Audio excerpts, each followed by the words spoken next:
A benção, meu povo, tudo bem com vocês? Como vocês estão? Vamos falar um pouquinho hoje sobre políticas públicas? Tchan!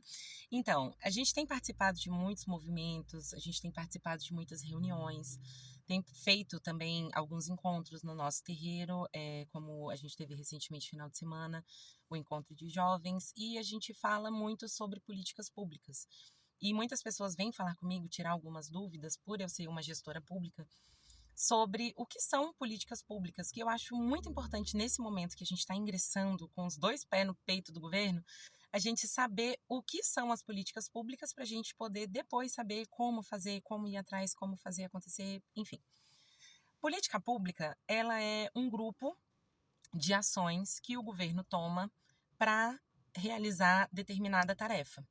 Então, ela pode ser de vários segmentos, e inclusive pode unir segmentos também. Traduzindo, pode ser uma política pública de segurança, pode ser uma política pública de saúde, uma política pública de educação, e pode ser uma política pública também que envolva a segurança e a educação, por exemplo.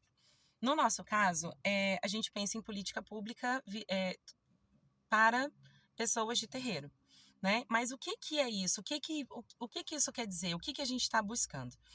O governo em si, vou falar de uma forma bem geral para a gente ver se todo mundo consegue entender da mesma forma. O dinheiro que o Brasil tem é um dinheiro só. E esse dinheiro vem basicamente da arrecadação de imposto. Tudo que a gente paga tem imposto. Eles pegam essa parcela do imposto, botam na conta lá do Brasil, do governo federal. Depois esse dinheiro é repassado para os estados. Aí uma parte é repassada para os municípios. É como se fosse de uma conta só, repassada para todo mundo que tem interesse.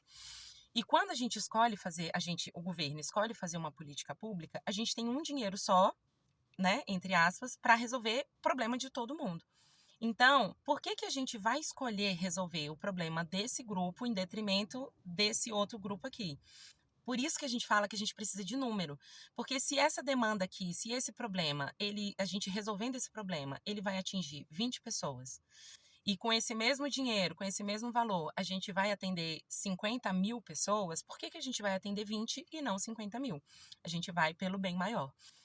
Então, a importância da gente se organizar, enquanto uma frente unida, pessoas de terreiro, a gente falar a mesma língua, para que sejam feitas políticas públicas que atendam à nossa necessidade, é a gente mostrar em números que somos muitos, somos milhares, e a gente está precisando que o governo olhe em especial para a gente naquele momento, naquela demanda. Por exemplo,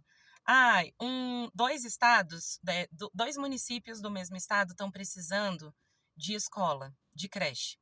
Só que um tem 100 crianças sem creche, então são 100 mães que não têm onde deixar os seus filhos, e no outro município tem 2 crianças. Então, o dinheiro vai ser encaminhado para aquele que precisa fazer a creche para atender 100 pessoas, e depois eles veem o que fazem com aquelas outras 2 crianças. É mais ou menos isso, resumidamente é isso. Então, antes da gente saber exatamente como fazer política pública, como pedir para o governo uma política pública, a gente precisa saber como e o que a gente precisa de fato. Quando a gente fala assim, pessoas de terreiro precisam que o governo atenda a essas pessoas. Então a gente vai fazer o quê? Quantas são essas pessoas? Aonde elas estão? Qual é a renda dessas pessoas? Porque elas não estão conseguindo o quê? É emprego? É acesso à educação?